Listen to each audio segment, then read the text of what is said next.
अब इस गीले रूमाल से मैं इसको साफ कर दूंगा। तो ये मैं इसको घिस घिस के साफ कर रहा हूँ। ये इसको भी मैं घिस घिस के साफ कर रहा हूँ।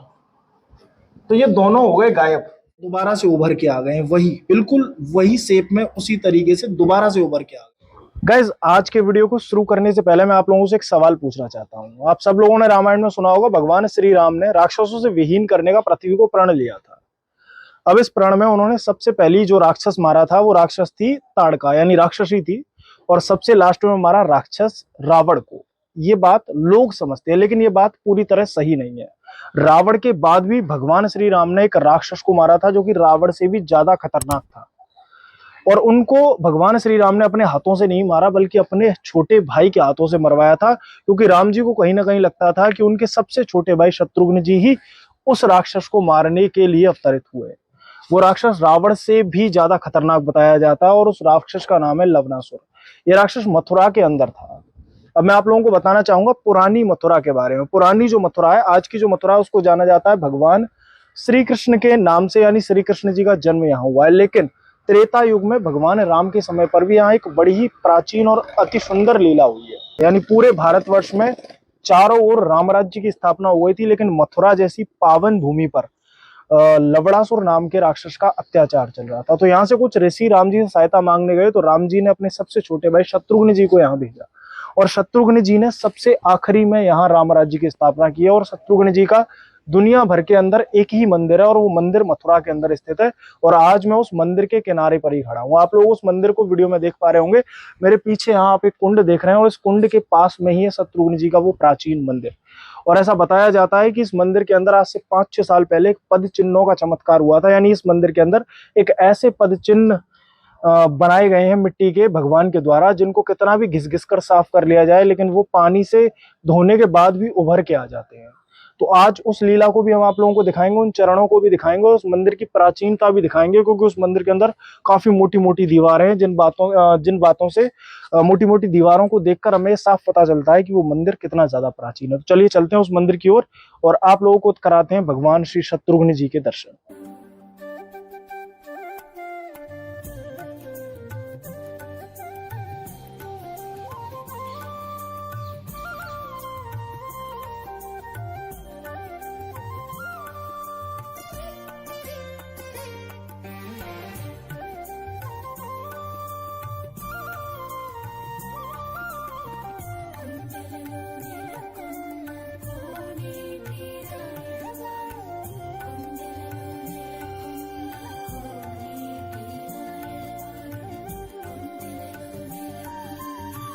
तो साथियों, अब बारी है शत्रुघ्न भगवान के, जो 5-6 साल पहले मैंने बताया था जो चरण छपे थे, जिन चरणों को पानी से हम कितना भी साफ कर लें वो चरण मिटते नहीं है, उन चरणों को दिखाने की।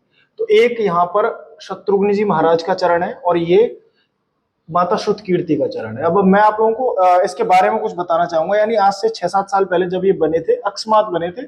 सुबह जब पुजारी ने आके देखा तो ये ऐसे ही बने हुए दिखे। सबको लगा कि ये किसी बच्चे के पैर हैं। तो यहाँ जितने भी पुजारी परिवार में बच्चे हैं, उन सबके छोटे बच्चों के पैर मीजर किए गए कि किसके हिसाब से ये बैठता है। किसी का पैर मैच नहीं हुआ। फिर वो लेके स्केल लेके भगवान के पैर मैच किए गए, और ये इन चिन्हों को मैच किया गया। उसके बाद जो भगवान के पैरों की लंबाई चौड़ाई है, वैसी ही लंबाई चौड़ाई इन चरणों की देखिए। अभी इससे पहले मैं आप लोगों को दिखा दूं, ये एक पद चिन्ह है जो कि श्रुत कीर्ति माता का है, जिसमें ये अंगूठा, ये उनकी 4 उंगली क्लियर दिखी हुई है। ये पंजे का ऐसे करके निशान है।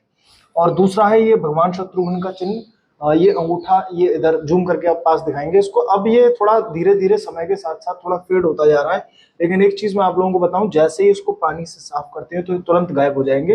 जैसे इस चिन्ह को देखिए, ये पैर का चिन्ह है पूरा। हालांकि इन चिन्हों को बनने के बाद इस गेट पर पेंट कर दिया गया दोबारा, लेकिन इस जगह को छोड़ दिया गया। तो आप देखोगे यहाँ एक पद चिन्ह है, ये पैर का अंगूठा है, ये क्लियर। ये जो हमारे पैर के बीच में जो 2 पार्ट रहते हैं, वैसा ही हिस्सा यहाँ पर है, और ऐसा ही यहाँ पर है। ये तो ये ऐसे करके 2 पैर बने हुए। एक पैर यहाँ भी था, तो पेंट करने वाले से गलती से वो मिट गया। यहाँ के जो पुजारी हैं उन्होंने मुझे बताया कि यहाँ भी था, तो जो पेंट करने वाले थे उनसे वो गायब हो गया। लेकिन ये 2 पैर यहाँ आज भी सुरक्षित है। और मैं आपको पानी से साफ करके इन्हें दिखाता हूँ। या पानी की पूरी बाल्टी की व्यवस्था मैं करके लेके बैठा हूँ। ये रूमाल, इसको मैंने पूरा गीला कर लिया।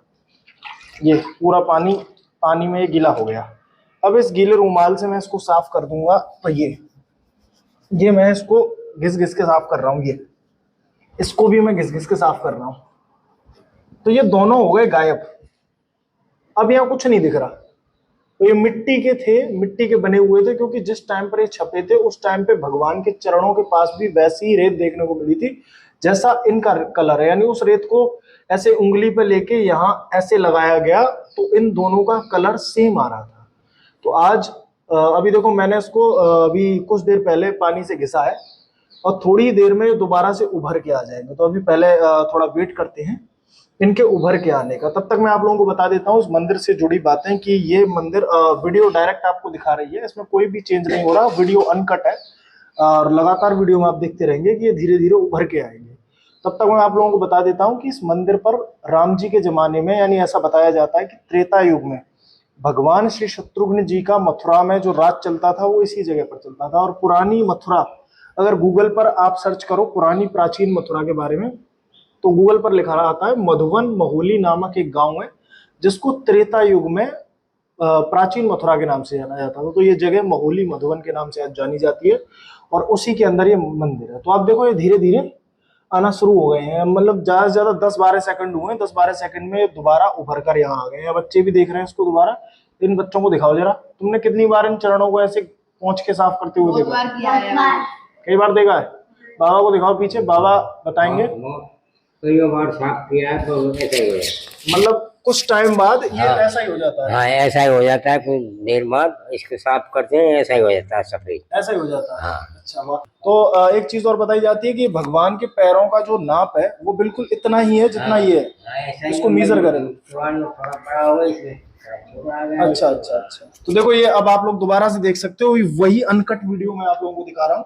डायरेक्ट ये दोबारा से उभर के आ गए हैं, वही बिल्कुल वही शेप में उसी तरीके से दोबारा से उभर के आ गए हैं। जय जय श्री राम, जय जय श्री राधे। तो ये भी चरण यहाँ पर उभर कर आ गया है। और ये हमारे भारत देश की सनातन संस्कृति में होने वाले चमत्कार और प्रभु के आशीर्वाद हैं, जिनसे हमें पता चलता रहता है कि भगवान आज भी यहाँ विराजमान है।